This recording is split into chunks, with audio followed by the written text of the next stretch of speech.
Welcome again. So in this second session on Fourier transform, we are going to do some appetizers to illustrate how to compute the Fourier transforms of some elementary functions. So the first appetizer is to find the Fourier transform of the function f of t equals to u of t e raised to negative t, where u of t is the unit step function. Solution.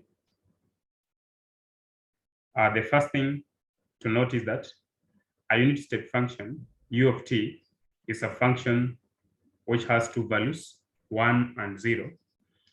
It has value of 1 when the value of t is positive, and 0 when the value of t is less than or equals to 0.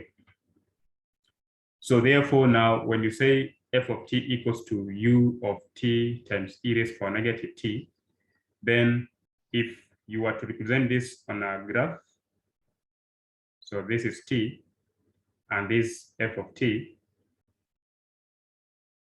and then this way we have 1.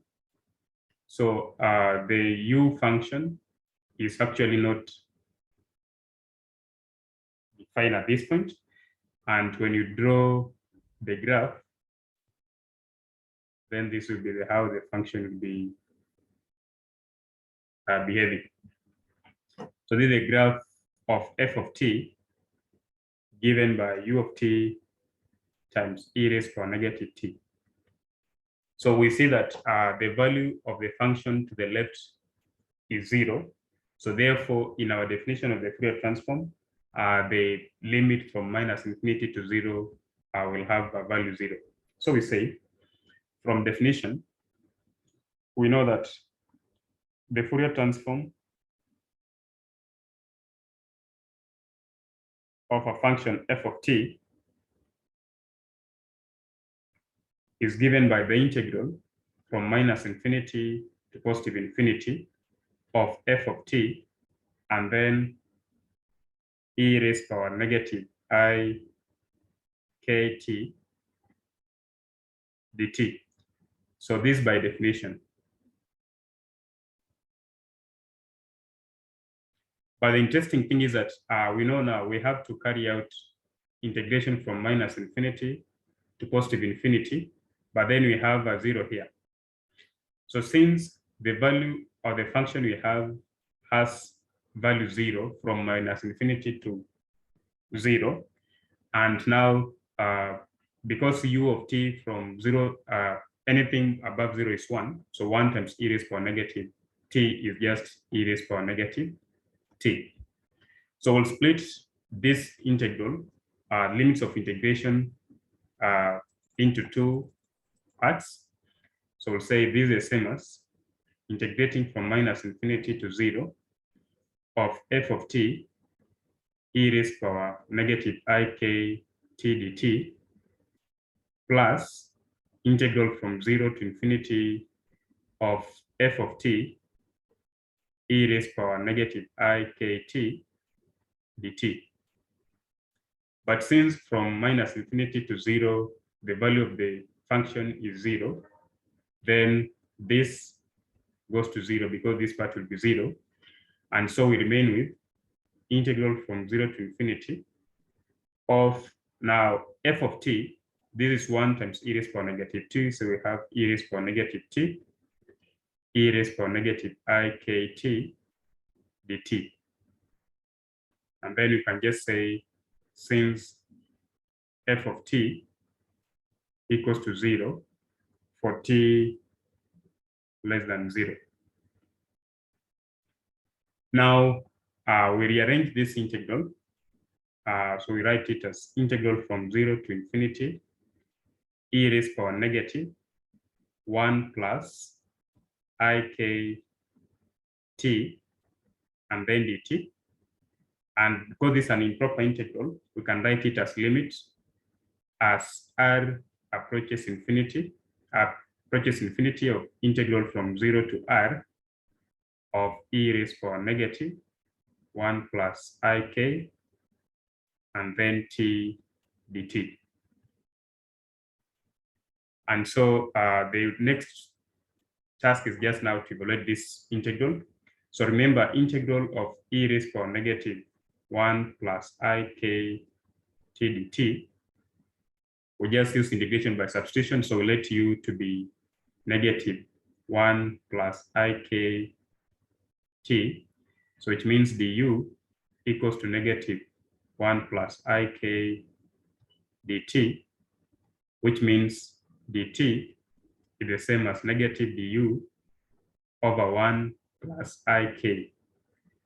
And so this will be the integral of e raised power u times negative du over 1 plus ik. And so 1 over 1 plus ik is a constant, we can pull it out. So this will be 1 over 1 plus ik integral of e raised power u du. Actually, it's a negative sign. Integration of e raised power u with respect to just e raised power u. So therefore, from this step, we'll have a limit as r approaches infinity.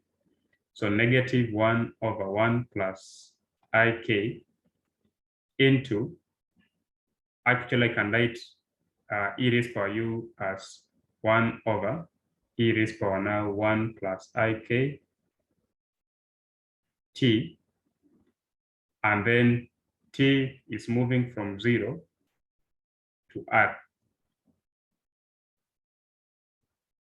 So then I will have a limit as r approaches infinity of negative 1 over 1 plus ik into upper limit will give me 1 over e raised power 1 plus ik r, and then minus, this just give me 1. Putting t for 0, this will be e raised power 0, 1, 1 over 1 is 1. And so this, we can factor out this constant. So we say negative 1 over 1 plus ik limit as r approaches infinity of 1 over e raised power 1 plus ik r, and then minus just one because limit of a constant is a constant. And clearly from this, you see that when you make r to be a large value, then you're making the power of e to be a very large number. So we are making the denominator to be a very large number. So 1 over very large number, 0. So therefore, I will have negative 1 over ik times just negative 1, because 0 minus 1 is just minus 1, and we remain with 1 over 1 plus ik. So therefore, the Fourier transform of u of t multiplied by e raised to power negative t, which is just a function of k, is 1 over 1 plus ik. So this is the answer to that problem. Problem 2, or appetizer number 2, find the Fourier integral representation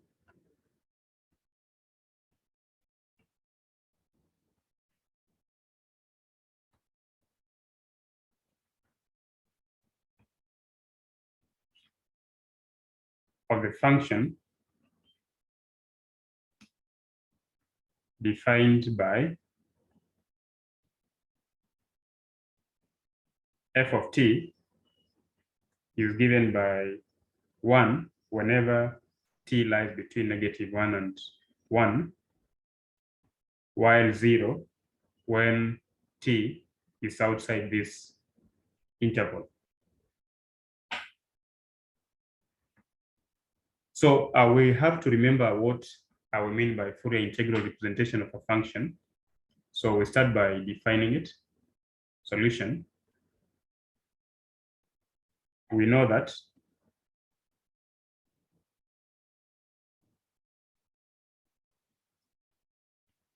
the Fourier integral representation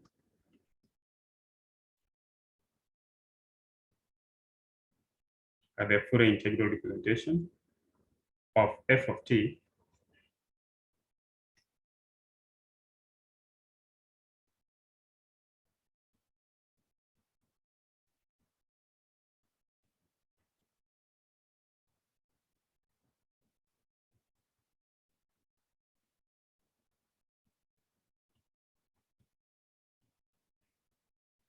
is given by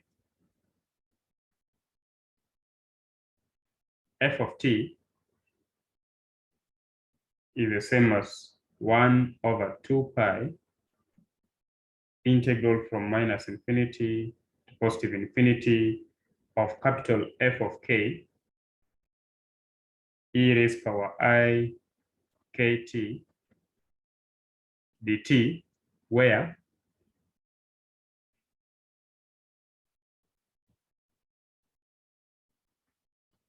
f of k is given by the integral from minus infinity to positive infinity of f of t e raised power negative I k t dt. So this by definition. So it dictates that the first thing for us to work out will be the f of k, which is the Fourier transform of the f of t.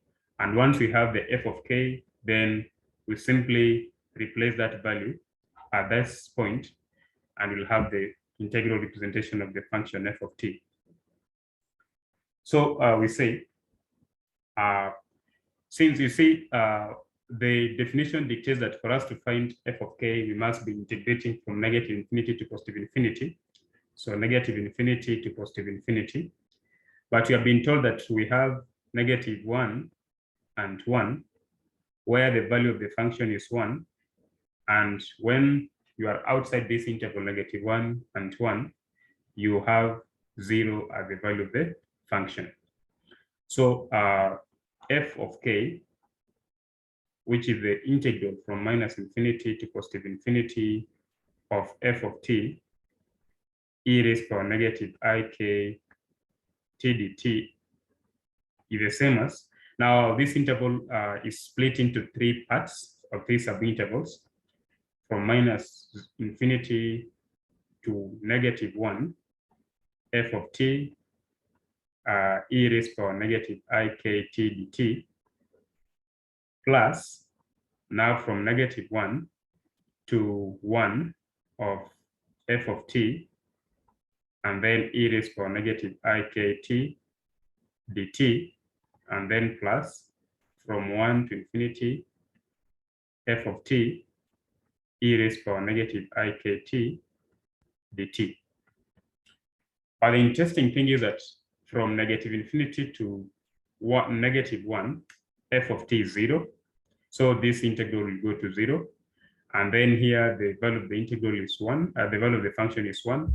And in this interval, the value of the function is 0. So this part will also be 0.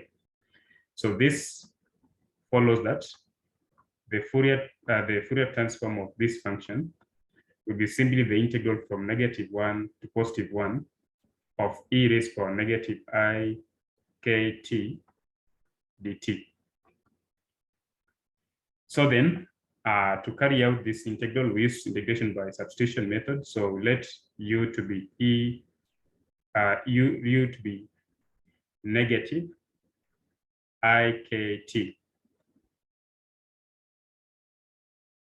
I k t, which means that du is negative I k dt, and which means dt is negative du over I k.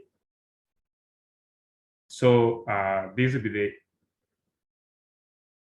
integral now. This negative 1 over k, so negative 1 over I k, and then e raised power negative I k t, and then t from negative 1 to t equals to positive 1. So this is what gives us the f of k. Now you put in the limits. So this will give us, when you put 1, you get -1 over ik into e raised power -ik, and then put -1, negative, positive, so minus e raised power ik as the final value. But then we can remove this negative here by multiplying every term in the bracket by -1, and so we have 1 over ik into, now this will be positive, minus e raised power -ik. But we remember from the Euler's identity, we know that